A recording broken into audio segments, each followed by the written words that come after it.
Hi, I'm Dick Crispo, a local artist who I have been showing since I was 11 years old in various Carmel galleries.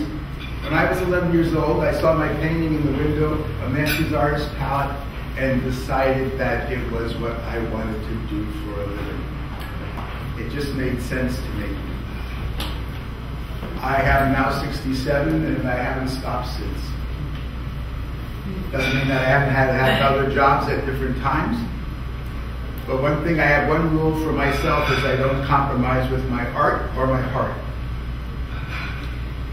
And if I'm doing work, if I'm working in one direction and I want to change, I do. And that creates problems for galleries, and that's what I want to show you today, share with you. Following your heart, following what you believe in, but also being aware of what's going on around you and what's in the marketplace, and whether you fit or you don't fit. You can't let those things decide what you're going to do.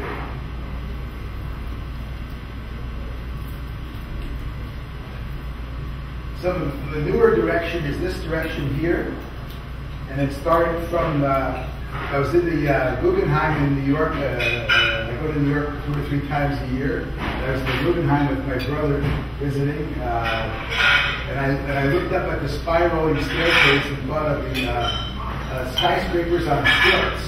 And then after I put them on stilts, I decided to put them on the ground. And then I decided to put water going by our different cities. But it's really about the patterns of color. All I'm ever really talking about is color in these, and the relationship of the colors to each other. I went from this sort of work to the sort of work you see in the brochure. But I always now pass these out. I'm constantly working on my sketchbooks. Sketchbooks, endless sketchbooks.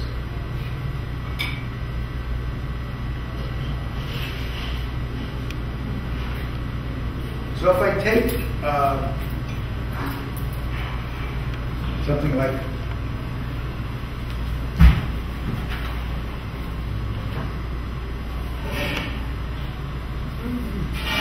okay, so these things are just not willy-nilly. Because well, anybody can do that. No, not everybody.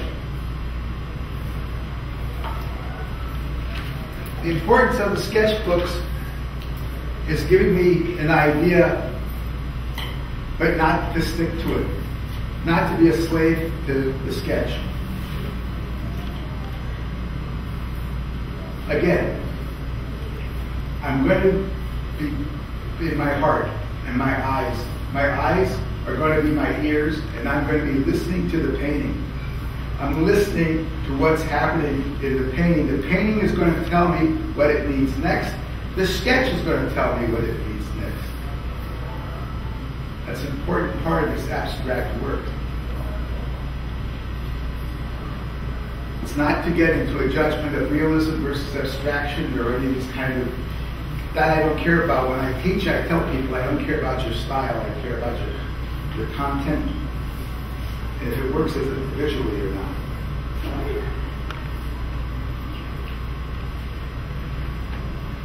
Always important to have sketchbooks that fit in your pocket. I have this size. Make sure you have plenty of pockets.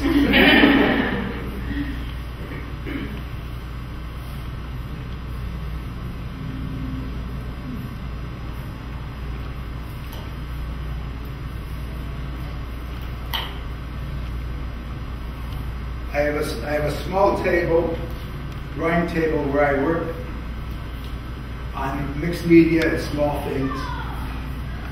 And I work on collages, and a series of collages made up of work that's in the brochures and stuff, that playing on it. I might do something like this.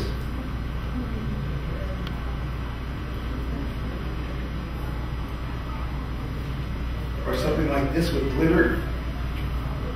Now I show in a lot of galleries, and you can't have glitter in a gallery because it's not light fast, but permanent. But in small collages I can do that. And I recently did a show of my sketchbooks and my collage books in glass cases. So as long as they were kept in in a book form. Again, I'm playing the colors against each other. And listening. What's it going to tell me? What's the collage going to tell me? What the drawing's going to tell me? What the painting is going to tell me? And that takes me out of the picture.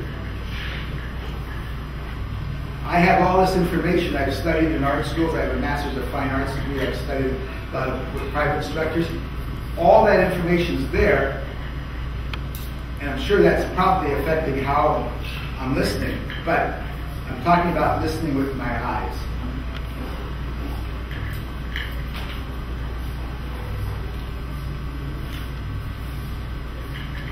This is typical of the collage sketchbooks. And these could become paintings, they may not become paintings. They may be related to some of the paintings.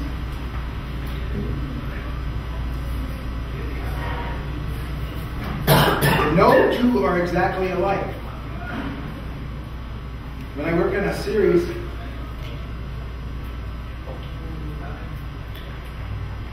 it doesn't mean it's the same thing over and over again.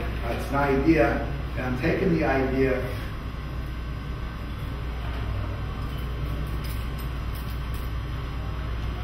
here's the tree boot, and there's the tree boot.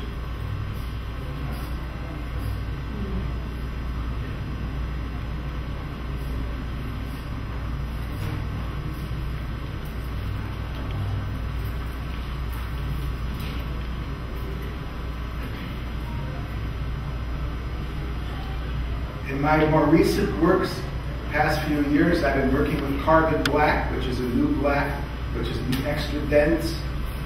It's much denser than the other blacks, and it was just came out.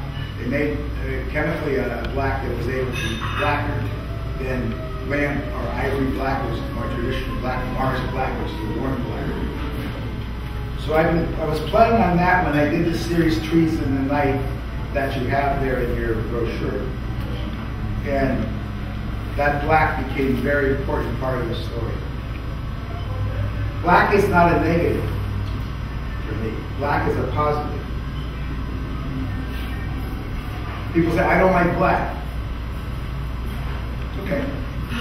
Don't like it. It doesn't mean bad.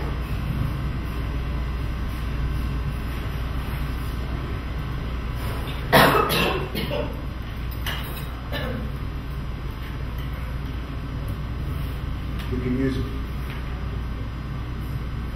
a softer black sometimes in the back. This is carbon black though, this is black. When I go over it, when I go over it twice, it starts to make a shine. And that's why I want to play the difference. I make a line twice to get a shine. That's different than the first surface is matte.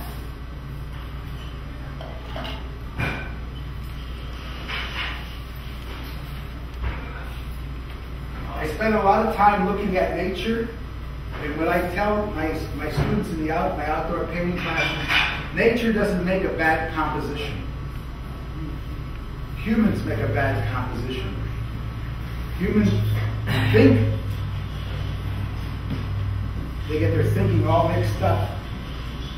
Meanwhile, it's sitting right there. No problem. Nature's not having a problem. You're making a problem out of nature.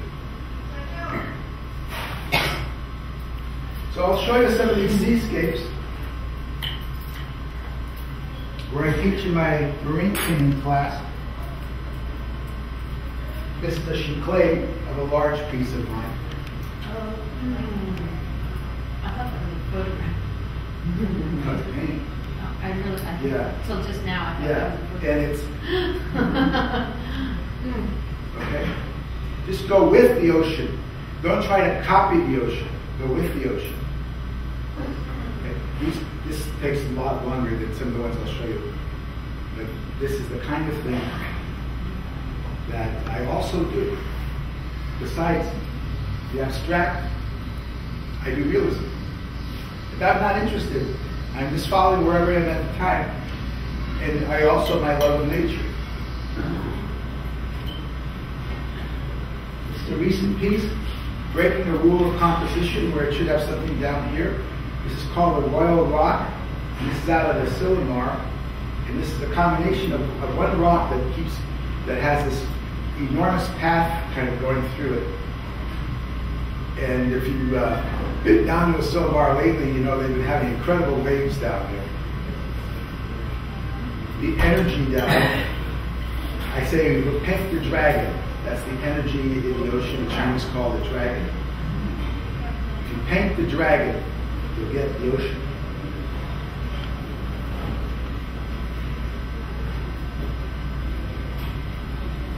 I had a gallery on Cannery Row underneath my house. I had it for a few years. It had to close because of the economics, and the person I had working there was fine, but there just wasn't enough people coming in. And I had a mixed bag of work. That is, I had my seascapes and my other nature work and my abstract work. I also have seascapes that are done on this very quickly on the spot, but also have the feeling for the moment. Two different moments, right near each other, two different times. It's staying in tune with that. It's not saying, oh, I gotta make this for Mrs. So-and-so or Mr. So-and-so. You'll lose that. You're going to lose yourself. And if you lose yourself, it's not going to work. I'm not saying that you're able to sell these things all the time. I'm not saying that. I mean, the member of the Art Association in 1969. It's the first year I didn't sell a thing in there. In all those years, I always sold something. This year, nothing. And my gallery closed in New York. It happens. But I have to follow my heart. I also have to follow my feelings.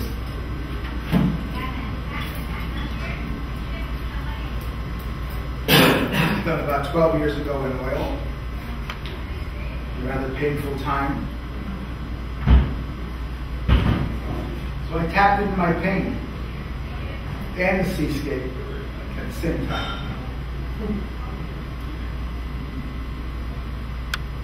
Be yourself. And if you're doing artwork, be yourself. And then you'll be unique. You'll be different than everybody else. That's the problem that I have when I see people making the same painting over and over and over again. I had a dealer one time in New York said, give me 17 more just like it, only in different colors. I can sell that image. I got a list of 17 people right now I can sell it. Now, in terms of my career, I probably would be still making that painting in different colors and making a good living. It's been a few years ago I was able to inherit a small portion of the Cannery Row Company, and I'm able to not have to worry about that. But I always have to go out and get a job to taught, and I always spend time teaching. I still teach 2-3-hour classes a week. One abstract color and design on Mondays, and on Wednesdays I teach an outdoor painting class where we go out to the ocean every week. Going back to the collages,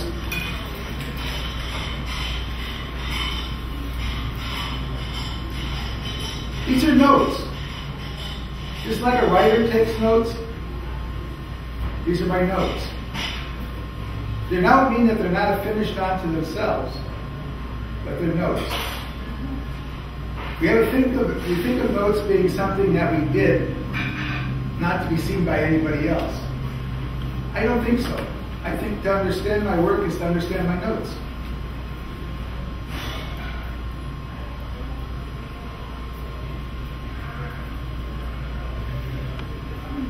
And I'm constantly making notes.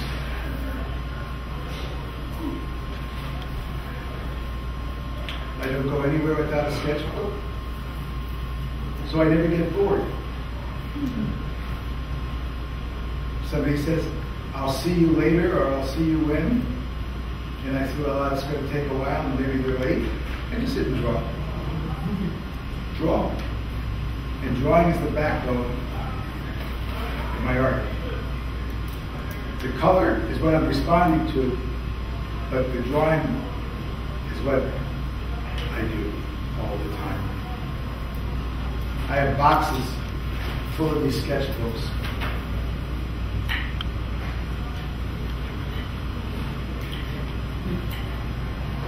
Boxes full of these collage books. Yeah. I have a question. So I've noticed some artists of different medias who are photographic photographers alike. So when you're driving along or going somewhere, and they see a scene and they're like, I've got to capture. So they'll turn around and they can photograph it quickly. Mm-hmm. But when you see something like that and inspired something like that, how can you capture that quickly in your sketchbook so that you can later go back and flesh it out? I always have a camera in the car. I can take a picture. I'm not going to use the picture. I may even cut it up and use it in the collage sometime. But I'm not going to use the picture as an end in itself. To paint the ocean, I have to physically be there. I can have lots of pictures in the ocean. I can have the rhythms in the ocean. The rhythms are a very important part of the ocean, and I may use it in some abstract work. The rhythms would be important. Let's see if I can give you an example of that.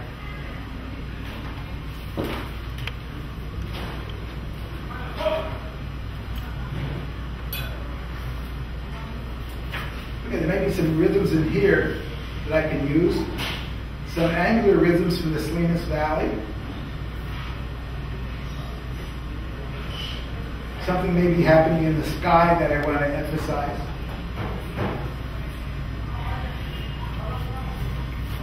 Something in perspective, maybe in a field. Playing that. Some building sticking out somewhere, and then playing on that.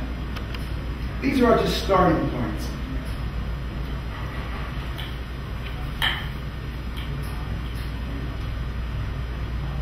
I'm always playing also the biomorphic and the organic against the geometric. Because that's, if you live in a beautiful spot like we do, we're always aware of somebody building a building that doesn't fit the spot, right?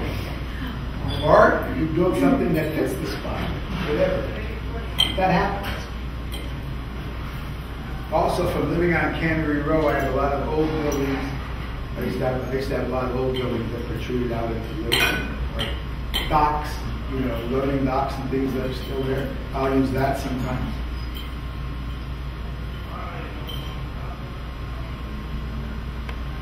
It's a dialogue. I'm having a dialogue with myself when I'm doing this. And I'm having a dialogue with my higher power. I don't make any claims to know what the higher power is. I just claim to draw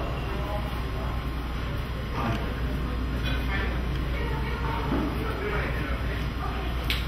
So, for me, I taught for years art history, and in 1980 I was awarded was one of the top 100 art historians in the world for the U.S. News and World Report, and that was a great thing to have. But I said, I'm not an art historian, I'm an artist who likes art history. And they said, we got you, you're an art historian. So I've taught over the years all kinds of art history, from Asian to Western to folk art to ethnic arts to tribal arts, whatever.